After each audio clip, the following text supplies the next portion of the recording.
அதாவது பாட்டாளி மக்கள் கட்சியை பொறுத்தவரை கடந்த ஓராண்டாக ராமதாஸ் தலைமையில் ஒரு அணியாகவும் அன்புமணி தலைமையில் ஒரு அணியாகவும் இயங்கி வருகிறது.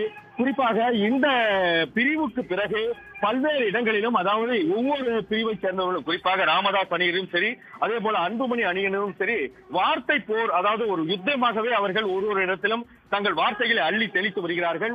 இந்த நிலையில்தான் டாக்டர் ராமதாஸ் தலைமையிலான அந்த பாமகவின் அதாவது சிறப்பு செயற்குழு கூட்டம், அதே போல சிறப்பு பொதுக்குழு கூட்டம் என்பது தற்போது தொடங்கி இருக்கிறது. குறிப்பாக 5 ரோடு பகுதியில் உள்ள இந்த தனியார் மண்டபத்தில் தற்போது இந்த கூட்டம் என்பது தொடங்கி இருக்கின்றது. தற்போது இந்த கூட்டத்தில் பங்கேற்பதற்காக டாக்டர் ராமதாஸ் அவர்கள் வந்திருக்கிறார். அவரை வரவேற்க தொண்டர்கள் மிகுந்த ஆவலோடு வந்து வரவேற்றுக் கொண்டிருக்கிறார்கள். அந்த காட்சியை தான் தற்போது பார்த்துக் கொண்டிருக்கின்றோம்.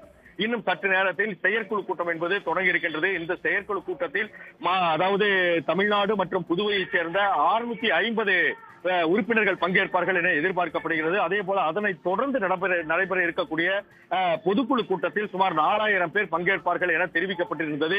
இந்த நிலையில் தான் தற்போது இந்த பாட்டாளி மக்கள் கட்சி, அதாவது ராமதாஸ் தலைமையிலான இந்த ஆண்டின் சிறப்பு செயற்குழு மற்றும் பொதுக்குழு கூட்டம் என்பது தற்போது தொடங்கி இருக்கின்றது. குறிப்பாக இது வருகின்ற 2026ஆம் ஆண்டு நடைபெற உள்ள சட்டமன்ற தேர்தலை எதிர்நோக்கி நடைபெறும் ஒரு கூட்டமாக கருதப்படுகிறது. ஒரு முக்கியத்துவம் வாய்ந்த கூட்டமாக கருதப்படுகின்றது.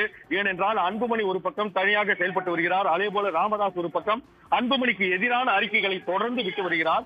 இந்த நிலையில் தான் இந்த கூட்டம் நடைபெறும் என்று அறிவிக்கப்பட்ட உடனேயே அன்புமணி அவர்கள் இந்த கூட்டத்திற்கும் பாமகவிற்கும் எந்த சம்பந்தமும் இல்லை, இந்த கூட்டத்தில் எடுக்கக்கூடிய முடிவு எதுவும் எங்களை கட்டுப்படுத்தாது என்ற வகையில் அன்புமணி தெரிவித்திருந்தார். அதனை தொடர்ந்துதான் கடந்த 2 நாட்களுக்கு முன்பு அதாவது ராமதாஸ் அவர்கள் தனது உருக்கமான ஒரு வீடியோவை வெளியிட்டிருந்தார். அந்த வீடியோவில் இது தனக்கு கடைசி யுத்தம் என்ற வகையில் அவர் வெளியிட்டிருந்தார். எனவே இந்த பொதுக்குழு மற்றும் செயற்குழுவில் தமிழ்நாடு மற்றும் புதுவையைச் சேர்ந்த அனைவரையும் இந்த கூட்டத்தில் கூட்டி வந்து இந்த கூட்டத்தில் தன்னுடைய பலத்தை காட்ட வேண்டும் என்ற வகையில் ராமதாஸ் அவர்கள் தற்போது இந்த கூட்டத்தை கூட்டியிருக்கிறார். இன்னும் சற்று நேரத்தில் தற்போது இந்த செயற்குழு கூட்டம் என்பது தொடங்கி இருக்கின்றது. இந்த செயற்குழு மற்றும் பொதுக்குழுவில் பல்வேறு முக்கிய முடிவுகள் எடுக்கப்படும் என்று கருதப்படுகிறது.